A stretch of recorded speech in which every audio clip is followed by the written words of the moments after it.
जोरदार तालियों से स्वागत करेंगे चेतन सर का। तालियां जोर से बजनी चाहिए।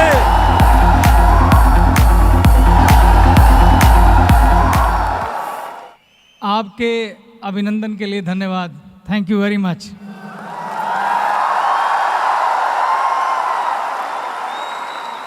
आज बड़ी सीधी सीधी बात करते हैं, कोई घुमा फिरा के नहीं, बिल्कुल सीधी बात।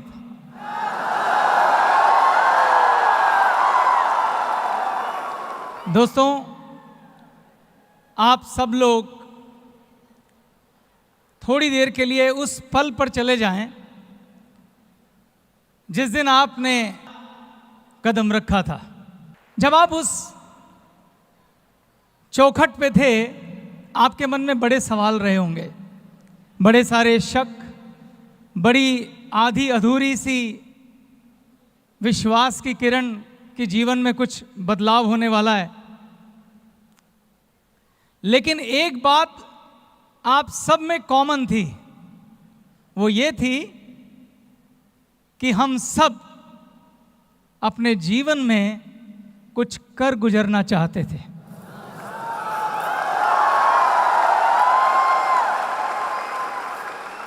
एक बात हम सब में कॉमन थी कि हम जीवन में एक बदलाव चाहते थे।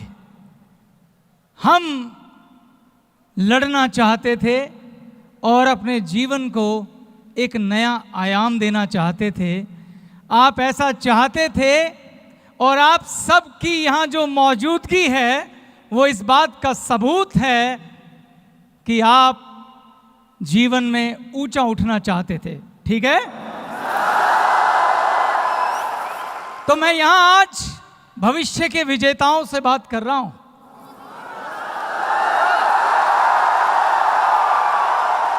तो मैं आज यहां पे योद्धाओं से बात कर रहा हूं। मैं आज उन सब से बात कर रहा हूं जिनमें मैं आज से 18 साल पहले का चेतन हांडा देखता हूं।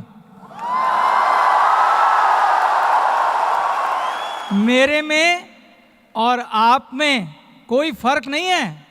आज से 18 साल पहले मैं एक ऐसे परिवार से संबंध रखता था जहां 7 लोग एक ही कमरे के मकान में किराए पे रहते थे। दोस्तों, मेरा उस समय का एक छोटा सा ख्वाब होता था कि मुझे स्कूटर चाहिए, साइकिल पे घूमता था। लेकिन मैंने भी ऐसे ही आप ही की तरह ऐसे ही किसी मंदिर की चौखट पे पहली बार कदम रखा था। तो इसीलिए मैं आज आपको इस सफलता का राज बताना चाहता हूं। क्या आप सुनना चाहते हैं? क्या आप 18 साल बाद मुझसे भी 18 गुना आगे जाना चाहते हैं? तो आज हम सिर्फ सीधी बात करेंगे।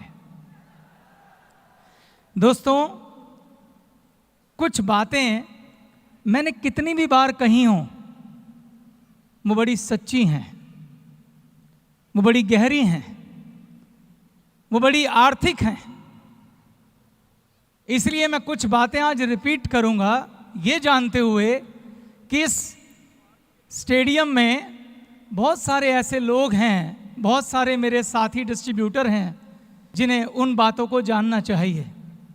आज मैं आपसे वो बातें कहूंगा जो आज से कभी 15-16 साल पहले मैंने कही थी, क्योंकि वो आज भी उतनी यथार्थ और सच्ची हैं जितनी 16 साल पहले थी, क्योंकि उन्हीं बातों ने आज मुझे यहां पहुंचाया है। शुरू करें? हम सब कामयाब होना चाहते हैं, हम सब खूब सारा पैसा कमाना चाहते हैं। तो आपकी कामयाबी की जो पहली सीढ़ी है दोस्तों, वो है आपकी सोच।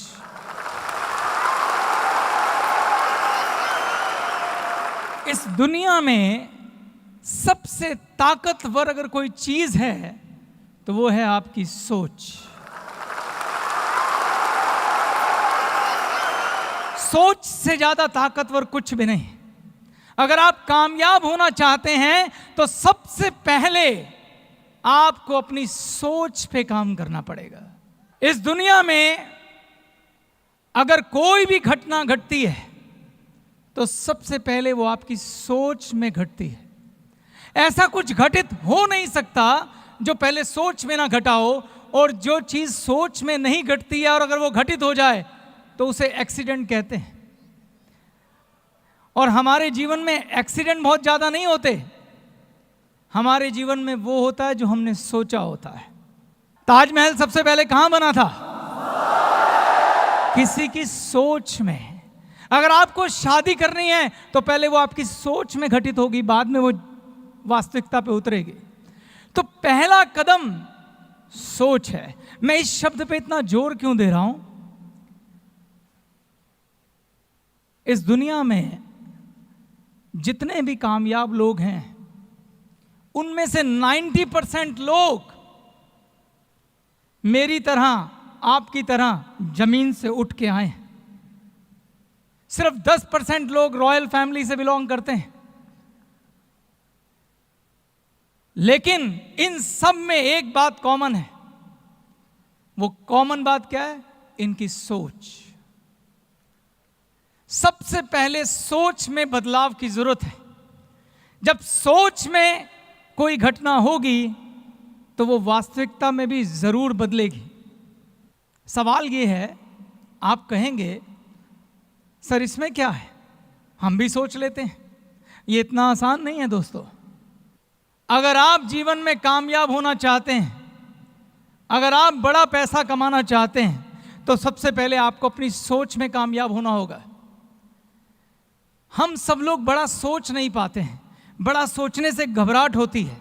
आप सोच के देखिए, आज से पहले किसी महफिल में, दोस्तों के सामने, रिश्तेदारों के सामने कभी आपने दिल खोल के कहा कि यार मैं अपने जीवन में बहुत कामयाब होना चाहता हूं, बड़ा बंगला खरीदना चाहता हूं, बड़ी गाड़ियों में घूमना चाहता हूं, बड़े बड़े हवाई जहाजों में ट्रैवल करना चाहता हूं?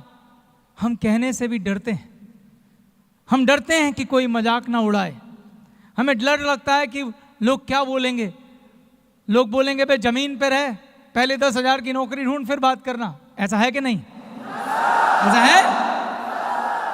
हम सोचने से भी डरते हैं। सवाल यह है कि हम सोचने से डरते क्यों हैं? इस दुनिया में अगर एक आदमी ने कोई भी चीज किसी दूसरे आदमी के लिए बनाई है तो उस चीज पर आपका हक है। सिर्फ हक आपको सिद्ध करना होगा। हवाई जहाज देवताओं के लिए नहीं बने हैं, इंसान ने बनाए हैं और इंसानों के लिए बनाए हैं। 5 स्टार होटल भगवान के लिए नहीं बने हैं, इंसान ने बनाए हैं, इंसानों के लिए बनाए हैं। ये बड़े बड़े बंगले, ये गाड़ियां इंसानों ने बनाई हैं, इंसानों के लिए बनाई हैं। अब सवाल ये है कि आप उन लोगों में आते हैं जो इन सब फैसिलिटी को एंजॉय करेंगे या नहीं। अगर आप आते हैं तो आपको अपनी पात्रता सिद्ध करनी पड़ेगी। आपको आगे बढ़ के साबित करना पड़ेगा, हां मैं वो हूं जो डिजर्व करता हूं इन सपनों के लिए। हां मैं वो हूं जो डिजर्व करता हूं इन सभी सहूलियतों के लिए, इन सभी सपनों के लिए। लेकिन इसकी शुरुआत आपकी सोच से होगी।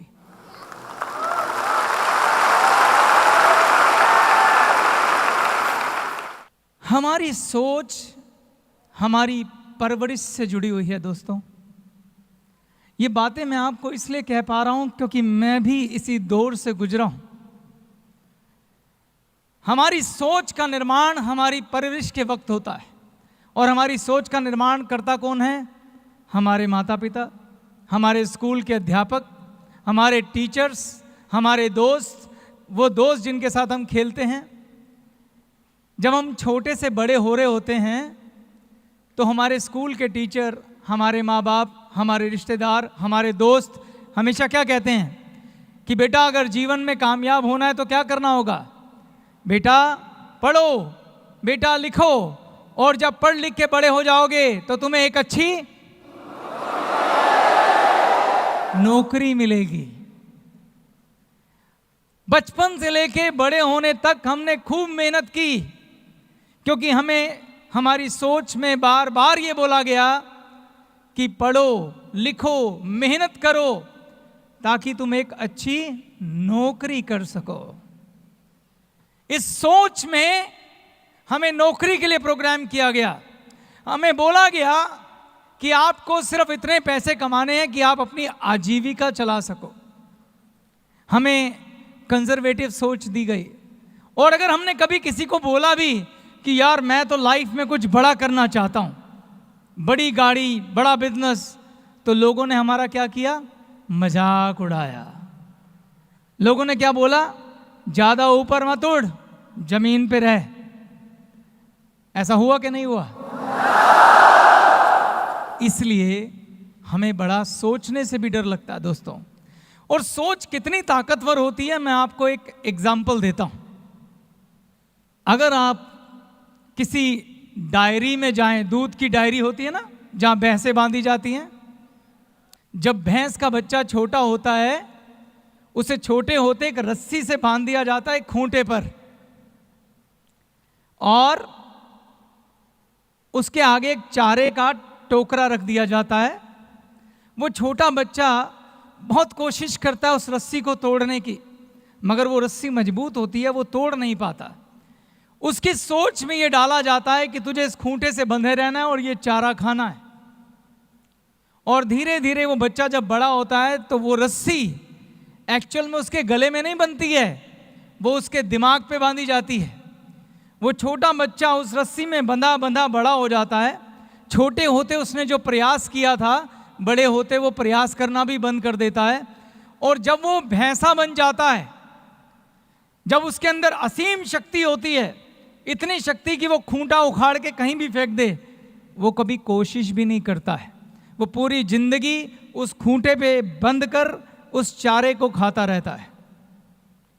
पूरी जिंदगी एक छोटी सी डंडी से डरता हुआ अपने मालिक के सहारे घास चरने जाता है, वापस आता है और फिर से उस रस्सी से बंध जाता है।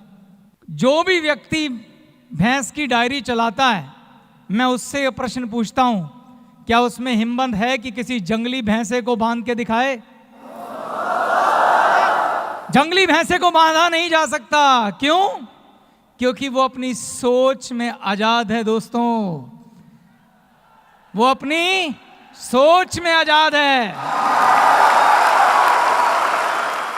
सोच कितनी ताकतवर चीज है कि दुनिया का सबसे शक्तिशाली जानवर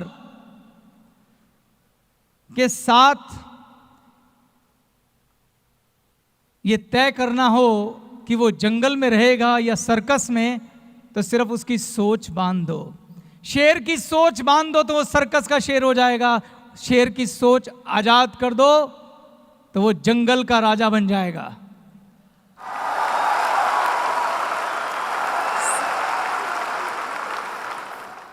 एक बार एक बाज का अंडा कौवे के घोंसले में गिर गया। कोई ने सोचा कि ये मेरा अंडा है। उसने अंडे को सेया, उसमें से बच्चा निकला। कौवी ने उस बच्चे को पाला।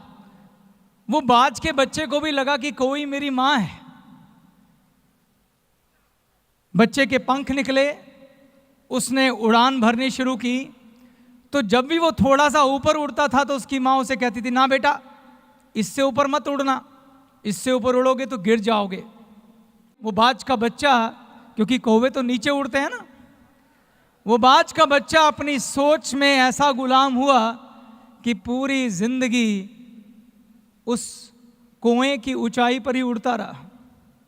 हम सब लोग यकीन मानिए दोस्तों, वही बाज के बच्चे हैं।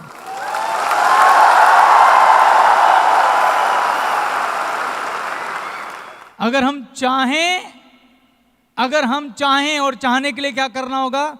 अपनी सोच में आजादी चाहिए पहले, तो हम आकाश में उड़ सकते हैं। जो परवरिश में हमें सोच मिली है, सबसे पहले उसे तोड़ना होगा। सबसे पहले यह विश्वास करना होगा कि हम बाज हैं, कोई नहीं।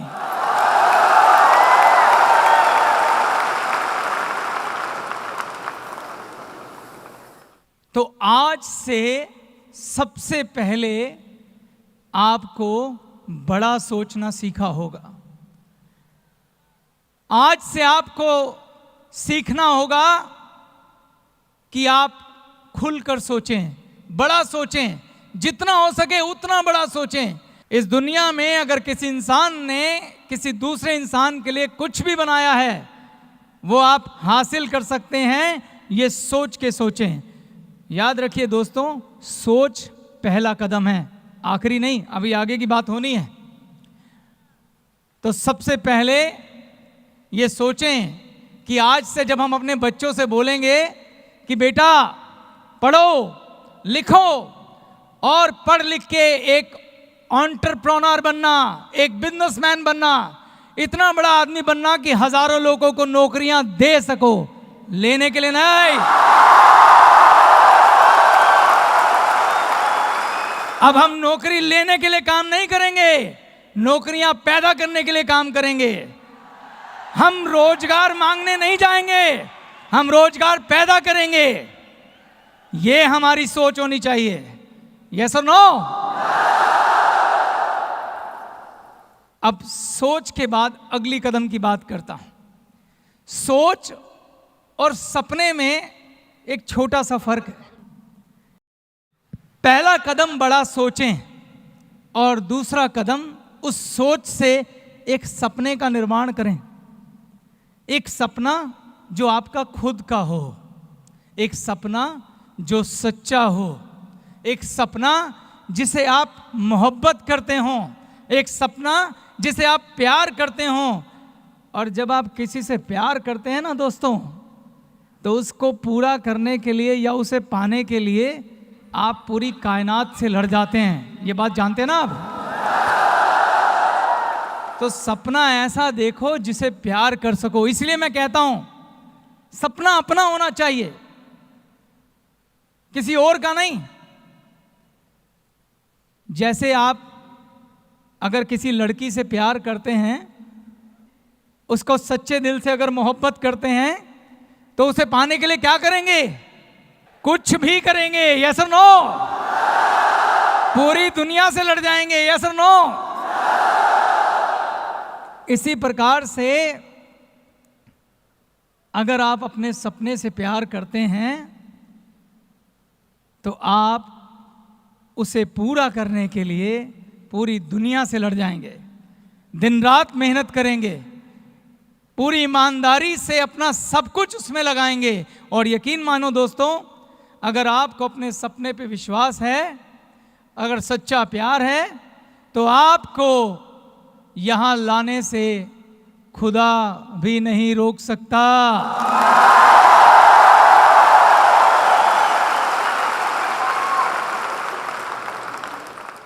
तो पहला कदम, दूसरा कदम, और सपने से ये बात, तो सपने से प्यार होना चाहिए। दोस्तों, सोच भी बड़ी कर ली, सपना भी देखा, अब उस सपने को पूरा करने की बात करते हैं। जीवन में जब आप सपना देखेंगे, तो वो ईश्वर, वो भगवान, वो खुदा आपके आगे एक ऐसा अवसर जरूर रखेगा, आपको एक ऐसा मौका जरूर देगा जहां वो कहेगा, जा तेरी परीक्षा लेता हूं कि तुझे अपने सपने से कितना प्यार है।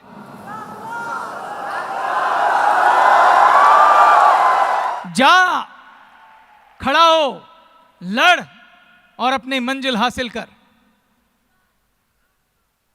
और मुझे वो मौका भगवान ने दिया, और मैं जानता हूं आप सबको भी दिया।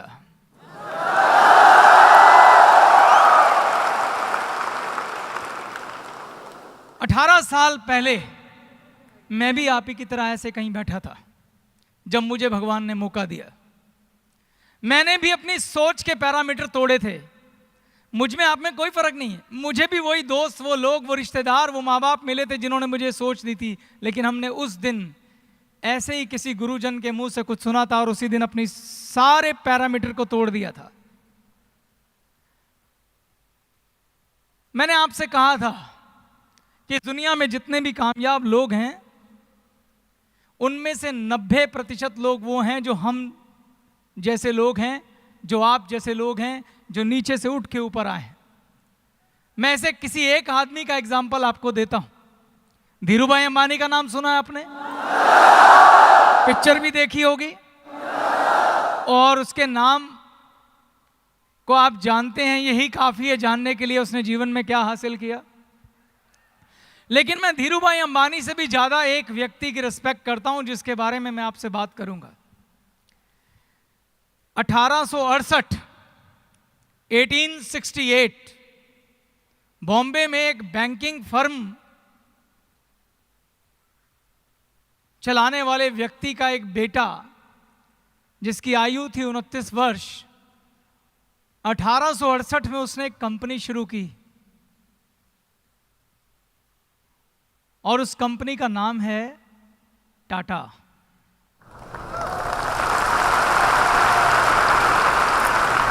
और उस 29 साल के युवक का नाम था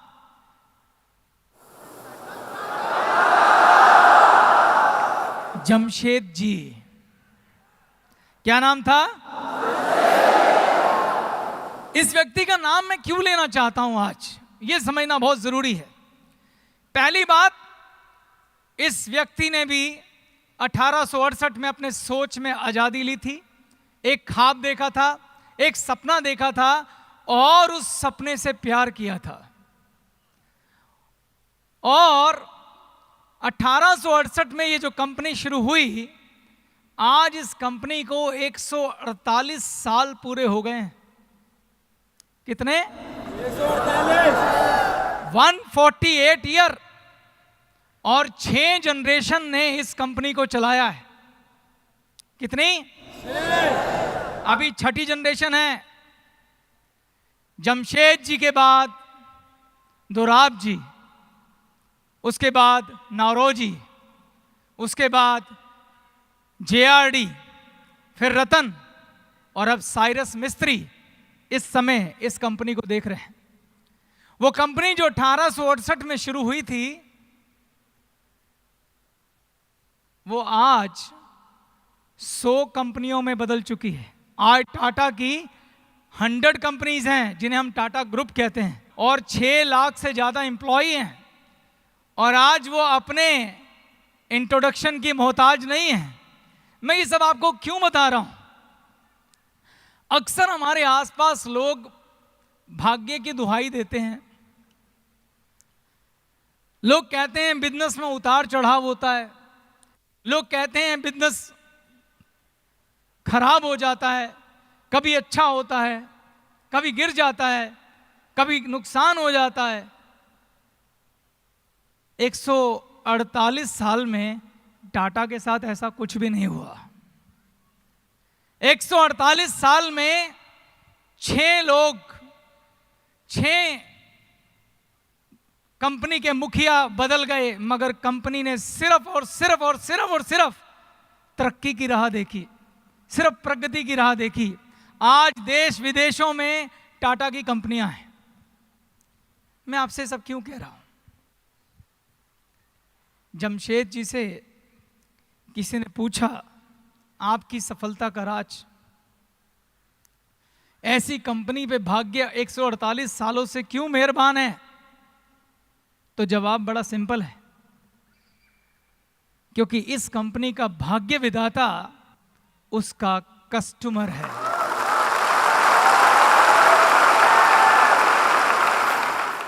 जिस कंपनी का भाग्य विधाता का कस्टमर है, के भाग्य को कभी आंच नहीं आ सकती। दोस्तों, कोई भी कंपनी कितनी सफल होगी यह तय करता है कि उसका प्रोडक्ट कितना बिकेगा। अगर कंपनी कोई बोले ये कंपनी का डाउनफॉल शुरू हो गया, तो मतलब एक ही है कि उसका प्रोडक्ट नहीं बिक रहा। यस और नो? प्रोडक्ट खरीदा जाए या ना खरीदा जाए, ये कौन तय करता है? कौन तय करता है? तो जिस कंपनी का भाग्य विधाता उसका कस्टमर है, जिस कंपनी के सोच में उसका कस्टमर उसका भाग्य विधाता है, उसका कस्टमर उसका भगवान है, उसका कस्टमर सर्वोपरि है, वो कंपनी का भाग्य कभी खराब हो ही नहीं सकता। मैं इस स्टेज के माध्यम से जो आपको कहने जा रहा हूं, अगर आप सब लोग आज यहां बैठे हैं, अपनी सोच में ये तय करते हैं कि हमें ग्लेस को वैसी ही कंपनी बनाना है जैसे टाटा ग्रुप है, क्या हमें बनाना है? क्या हम भी ऐसा ख्वाब देख सकते हैं कि हमारी आने वाली 6 जनरेशन, 6 नहीं आगे तक, इस कंपनी का भाग्य उदय रहे और हम अपने बच्चों को एक काम दे के जा सके? क्या हम ये चाहते हैं? अगर हम ये चाहते हैं तो हमें अपना भाग्य विधाता कस्टमर को बनाना होगा। किसे बनाना होगा? अगर हम कहते हैं कि हमें कस्टमर को भाग्य विधाता बनाना है तो उसे बनाया कैसे जाता है, पहले वो समझने की आवश्यकता है। कैसे बनाते हैं कस्टमर को भाग्य विधाता? अगर हम किसी को खुश करना चाहते हैं तो क्या करना चाहिए? अगर आप अपनी गर्लफ्रेंड को खुश करना चाहते हैं तो आप उसे तोहफा देंगे अपनी पसंद का कि उसकी पसंद का? उसकी पसंद का। तो अगर आप कस्टमर को भाग्य विधाता बनाना चाहते हैं, अगर कहते हैं कि कस्टमर वंदनीय है, और वो वंदनीय है भी, क्यों वंदनीय है? जब एक कस्टमर प्रोडक्ट खरीदता है, उससे जो पैसा पैदा होता है उससे मेरे सपने पूरे होते हैं। वो सपना जिसे मैंने प्यार किया है, अगर आपको आपके प्यार से कोई मिला दे, अगर आपको कोई आपके प्यार से मिलन करा दे तो वो पूजनीय है कि नहीं? तो अगर आप अपने सपने से प्यार करते हैं तो आपके सपने से आपकी मुलाकात आपका कस्टमर कराएगा। इसलिए यह जरूरी है कि आप समझें कि कस्टमर कैसे खुश होगा, और कस्टमर कैसे खुश होगा ये कौन बताएगा? कौन बताएगा? कस्टमर ही बताएगा। तो मैं आपसे कहता हूं कि आज के इस युग में कस्टमर सेंट्रिक है। जब आप किसी कस्टमर को प्रोडक्ट बेचने जाते हैं, जब आप किसी कस्टमर के पास प्रोडक्ट लेके जाते हैं, तो आप उसे वो प्रोडक्ट मत बेचिए जो आप बेचना चाहते हैं। आप ये जानने का प्रयास करिए कि उसकी जरूरत क्या है, वो क्या खरीदना चाहता है, और उसके मुताबिक उसे प्रोडक्ट दीजिए। आप उसकी दिल से, श्रद्धा से रिस्पेक्ट कीजिए, उसे झूठ मत बोलिए, उसे फरेब मत करिए। अगर आप उसे झूठ बोल रहे हैं, उसके साथ फरेब कर रहे हैं, आप उसे गलत बात कर रहे हैं, बात बढ़ा चढ़ा के बोल रहे हैं, आप चीटिंग कर रहे हैं, सॉरी दोस्तों, जितनी मर्जी बड़ी सोच कर लो, जब सपनों से प्यार नहीं, कस्टमर के लिए रिस्पेक्ट नहीं, भाग्य विधाता के लिए इज्जत नहीं, तो आपके सपने पूरे नहीं हो सकते। आपके सपने पूरे नहीं हो सकते। कस्टमर ही आपको बताएगा कि मुझे क्या चाहिए। उसके साथ ईमानदारी, सच्चाई के साथ पेश आए। मैं आपको सफलता के कुछ सूत्र बताता हूं। सबसे पहले जो भी कोई डिस्ट्रीब्यूटर आता है, जो भी डिस्ट्रीब्यूटर है, उसे सबसे पहले अपनी ट्रेनिंग पूरी करनी चाहिए। 7-8 दिन लगा के, 10 दिन लगा के पूरा ज्ञान प्राप्त करना चाहिए, पूरी ट्रेनिंग लेनी चाहिए। हर प्रोडक्ट की ट्रेनिंग लेनी चाहिए। किस प्रोडक्ट के अंदर क्या है, इसे प्रयोग करने की विधि क्या है, इसके फायदे क्या हैं। दूसरे नंबर पे इन सभी प्रोडक्ट को इस्तेमाल खुद करके देखना चाहिए। आप बता सकते हैं मैं ऐसा क्यों कह रहा हूं कि हमें खुद इस्तेमाल करके देखना चाहिए? ताकि जब आप किसी कस्टमर को जाके किसी प्रोडक्ट की तारीफ करें तो झूठी नहीं करें, यहां से दिल से निकलनी चाहिए सच्ची तारीफ।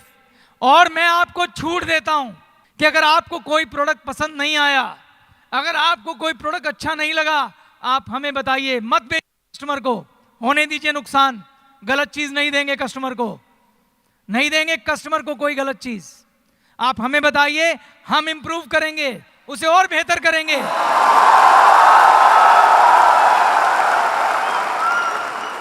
उसे और बेहतर बनाएंगे। यहां को इतनी टीम से मिलाया, एक फैमिली है हमारे वेंडर, हम उनकी जान खाएंगे, बेटर बना के दो। तो जब कस्टमर से बात करो तो यहां से बात करो, दिल से, उससे संबंध बनाओ, उससे मोहब्बत करो, उसको सच्चाई के साथ प्रोडक्ट बेचो, ईमानदारी के साथ प्रोडक्ट बेचो। देखो दोस्तों, हमेशा हमारे पास दो विकल्प होते हैं। हमारे पास, सबके पास हमेशा ऑप्शन होती है, विकल्प होते हैं। एक विकल्प होता है शॉर्टकट, छोटा रास्ता। इसमें कोई संदेह नहीं, कई बार छोटे रास्ते पे फटाफट जल्दी थोड़ा सा पैसा आ जाता है। लेकिन एक होता है सही रास्ता, मैं छोटा नहीं कह रहा हूं, सही रास्ता। सही रास्ता थोड़ा बड़ा हो सकता है, थोड़ा मेहनती हो सकता है, मगर मैं आपको यह कहता हूं कि छोटे रास्ते में आपकी सफलता का अंत जल्दी ही निश्चित है। लेकिन बड़े रास्ते में आप वो इबारत लिखेंगे जो जमशेद टाटा ने लिखी। बड़ा रास्ता चरित्र का रास्ता है। बड़े रास्ते में जब आप घर जाएंगे तो अपने बच्चों को फक्र से बोलेंगे कि तुम्हारे पापा मेहनत करके आए हैं और एक ऐसे रास्ते का निर्माण कर रहे हैं बेटा, जब तुम अपने पापा पे फक्र करोगे। जब मैं तुम्हारे लिए रियासत में एक खूबसूरत बिजनेस छोड़ के जाऊंगा। तो हमेशा आपके पास विकल्प होते हैं, आपको चुनना होता है। हो सकता है आपकी अपलाइन, हो सकता है आपके कोई टीचर आपको छोटे रास्ते की गाइडलाइन दें। ये खूबसूरती है कि आप जहां खड़े हैं बात वहीं से शुरू होती है। आपके पास हमेशा चुनाव होता है। ठीक है, मेरी अपलाइन गलत चली होगी, लेकिन मैं ठीक चलूंगा, क्योंकि आपके पास अच्छे गुरुजन भी हैं, अच्छे टीचर भी हैं, अच्छा रास्ता बताने वाले भी हैं। आप उनको फॉलो करो, अपनी अंतरात्मा को सुनो, सही रास्ते पे चलो और जमशेद टाटा का रास्ता लो। ऐसा रास्ता लो कि तुम युग की इबादत लिख सको। ऐसा रास्ता नहीं जो तंग गलियों से निकलता हुआ अंधेरे में जाता हो। दोस्तों, अगर आप से मैं एक सवाल पूछूं, अपने मन में जवाब सोचना। क्या आप किसी ऐसे व्यक्ति को जानते हैं जिसकी आप बड़ी इज्जत करते हो? अपने मोहल्ले में, अपने गांव में, अपनी रिश्तेदारी में? क्या आप जानते हैं? क्या आप ऐसे किसी दुकानदार को जानते हैं जहां आप हमेशा सामान खरीदने जाना चाहते हो? क्या आप जानते हैं? हर एक के पास कोई ना कोई वो दुकानदार होगा। अब मेरा एक और सवाल, आप सिर्फ उसी दुकानदार के पास क्यों जाते हैं? ऐसा क्या करता है वो दुकानदार कि आप उसकी इज्जत करते हैं और आप सिर्फ उसी से सामान लेने जाते हैं, दूसरे के पास नहीं जाते? ध्यान से सोचिएगा दोस्तों, वो वही दुकानदार है जिसने अपने कस्टमर को भाग्य विधाता कहा है।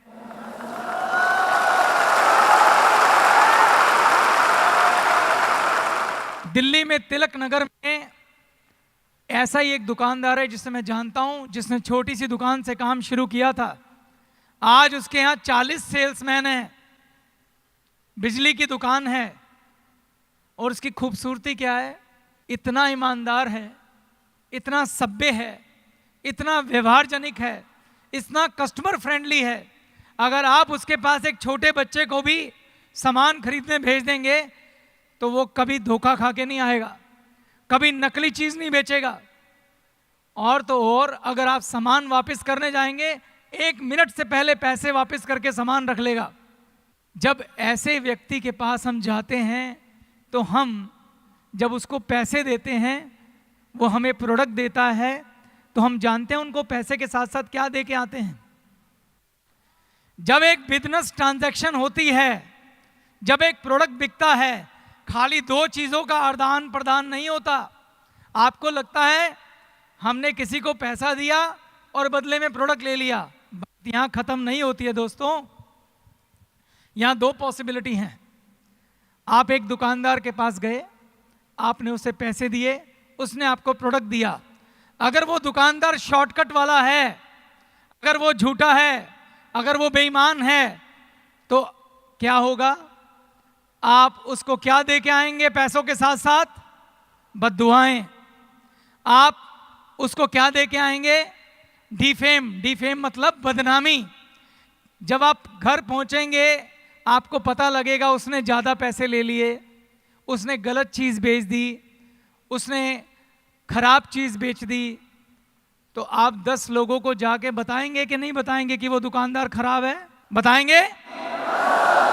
उस दिन उस दुकानदार ने हो सकता है एक प्रोडक्ट में शॉर्टकट से 10 रुपए फालतू कमा लिए हों, लेकिन वो जिंदगी भर का धंधा खो गया उस दिन।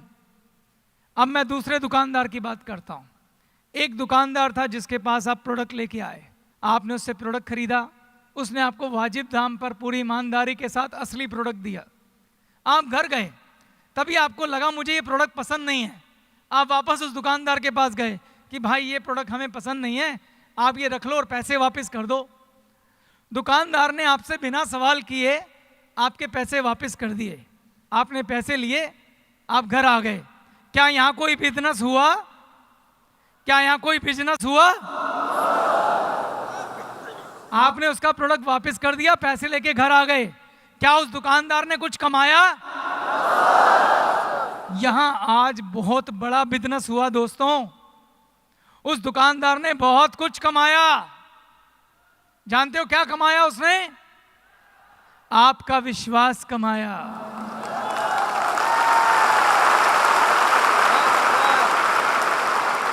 उसने आपको अपना भाग्य विधाता बनाया। और जब आप 10 लोग के पास मिलेंगे, आप उसके 10 बार गुण गाएंगे और आप उसके पास 10 कस्टमर भेजेंगे। उस दिन उसने अपना बिजनेस 10 गुना बड़ा किया।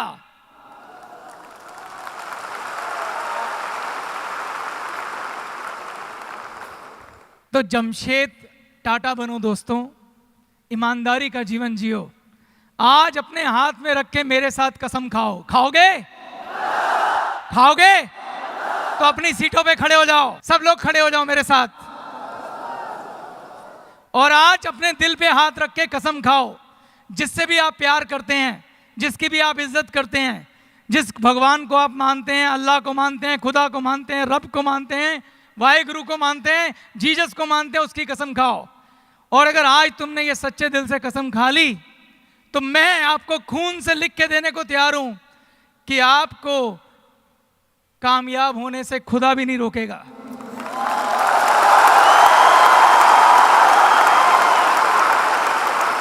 तो मेरे साथ शपथ लो। लोगे? बोलो। मैं चेतन हांडा, पुत्र श्री दीपक राय हांडा, आज यह शपथ लेता हूं कि आज से मेरा कस्टमर, मेरे डिस्ट्रीब्यूटर, मेरी टीम मेरी भाग्य विधाता है। आज से मैं पूरी ईमानदारी के साथ, पूरी सच्चाई के साथ, पूरे दिल के साथ, पूरी श्रद्धा के साथ इस बिजनेस को करूंगा। ऐसा काम नहीं करूंगा जिससे कंपनी की छवि को नुकसान हो।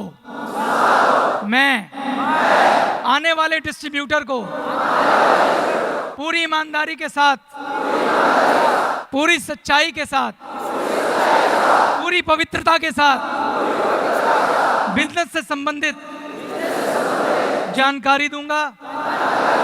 प्रोडक्ट के बारे में पूरी सच्चाई से बताऊंगा। हर वो बात जो उसके लिए जाननी जरूरी है उसे पूरी ईमानदारी से बताऊंगा। मैं अपनी उस अपलाइन की पूरी इज्जत करूंगा जो ईमानदारी से मुझे बिजनेस सिखाएगी, कंपनी के दिशा निर्देश बताएगी, कंपनी की गाइडलाइन देगी।